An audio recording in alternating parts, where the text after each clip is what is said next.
নিকোলান চুলিক ও অ্যান্ড্রু হেরাপ চলতি মাসের মাঝামাঝি সময়ে ঢাকায় আসছেন মার্কিন প্রশাসনের দুই জ্যেষ্ঠ কর্মকর্তা।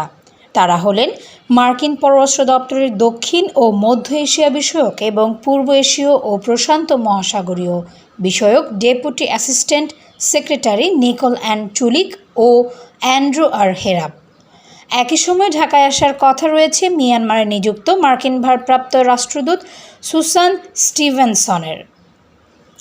কূটনৈতিক সূত্রে এই তথ্য জানা গেছে। সূত্রটি জানায়, আগামী 15 থেকে 18 এপ্রিল ঢাকা সফর করার কথা রয়েছে মার্কিন কর্মকর্তাদের।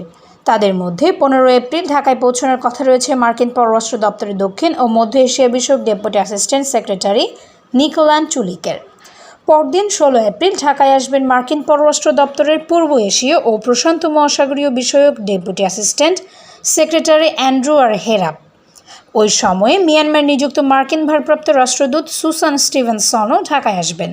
ঢাকায় একটি কূটনৈতিক সূত্র বলছে, ট্রাম্প প্রশাসনের কর্মকর্তাদের ঢাকা সফরকালে বাংলাদেশের সংস্কার নিয়ে সংশ্লিষ্টদের সঙ্গে আলোচনা করবেন। তারা সরকারের উপদেষ্টা ছাড়াও দেশের রাজনৈতিক দলগুলোর সঙ্গে বৈঠক করার কথা রয়েছে। অন্যদিকে মিয়ানমারে নিযুক্ত মার্কিন ভারপ্রাপ্ত রাষ্ট্রদূত সুসান স্টিভেনসন মিয়ানমারের ইস্যু তথা দেশটির বর্তমান পরিস্থিতি ও রোহিঙ্গা সংকট নিয়ে আলোচনা করতে পারেন। Desk report, সমযোগ।